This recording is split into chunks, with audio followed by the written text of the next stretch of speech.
Maman, est-ce que je peux avoir un portable? Je crois que c'est la question du siècle. Maman, est-ce que je peux avoir un portable? À partir du moment où je permets à mon enfant d'avoir un portable, je vais lui ouvrir un monde dans lequel je ne suis pas invitée. Et dans un monde où il va être confronté à tellement d'informations et de désinformations qu'il va falloir qu'on fasse un contrat avec l'enfant. À partir du moment où j'accepte de laisser un portable dans les mains de mon enfant, ça dépend de l'âge.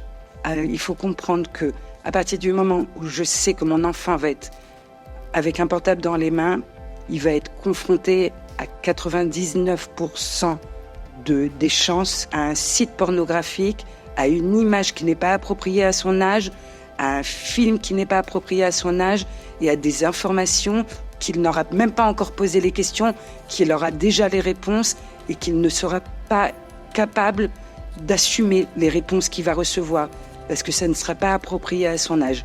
Il faut vérifier les limites internes de chaque enfant et lui mettre des limites externes. Les limites internes, c'est quand je me retrouve devant quelque chose qui n'est pas approprié, je vais savoir éteindre mon portable, venir vers mes parents, lui poser des questions, vérifier avec eux.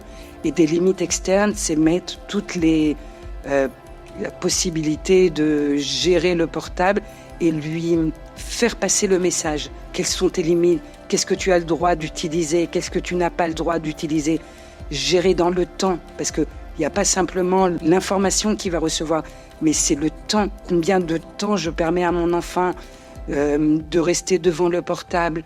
Par exemple, si je sens que mon enfant peut être en danger, lui dire d'avance, si je sens que tu es en danger, si je te permets d'être devant ton portable, tu devras me donner la possibilité de rentrer dans le portable et de vérifier à quel point tu es en danger ou tu n'es pas en danger. Quelle information j'ai le droit de donner à l'extérieur, les images, beaucoup, les photos de moi personnellement, les informations personnelles, l'adresse, mon âge. Est-ce que je permets à mon enfant de chatter avec n'importe qui? Toutes ces questions, et encore des dizaines de questions qu'il faut se poser avant que je permette à mon enfant de se retrouver devant un portable. Et avant tout, on doit nous-mêmes se poser la question.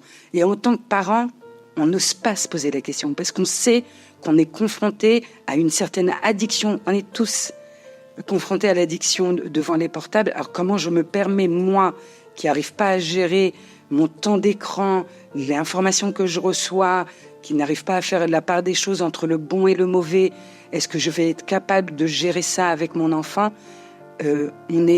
En tant qu'adulte, on a des capacités que les enfants n'ont pas, parce qu'ils n'ont pas un vécu, ils n'ont pas d'expérience. D'un point de vue cognitif, ils n'ont pas la capacité de faire la différence entre le bon et le mal.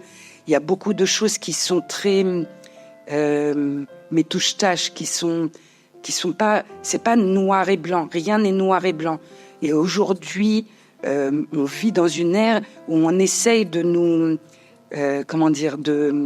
d'effacer des idées qu'on avait jusqu'à présent. On savait différencier un homme d'une femme, on savait différencier les différences entre un homme et une femme, les capacités entre un homme et une femme. Aujourd'hui, on essaie de faire un micmac de tout ça. Les valeurs sont remises en question, les valeurs juives sont remises en question.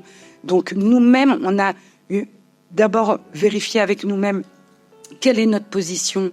Est-ce qu'on veut vraiment faire un vrai travail de fond en amont et faire un contrat avec son enfant, un contrat écrit, un engagement de la part des deux parties qui va nous permettre de le protéger au maximum. Il faut comprendre aussi qu'en tant que parents, on ne pourra pas protéger à 100% nos enfants et qu'ils risquent de se retrouver, encore une fois, confrontés à des choses qui sont difficiles à gérer.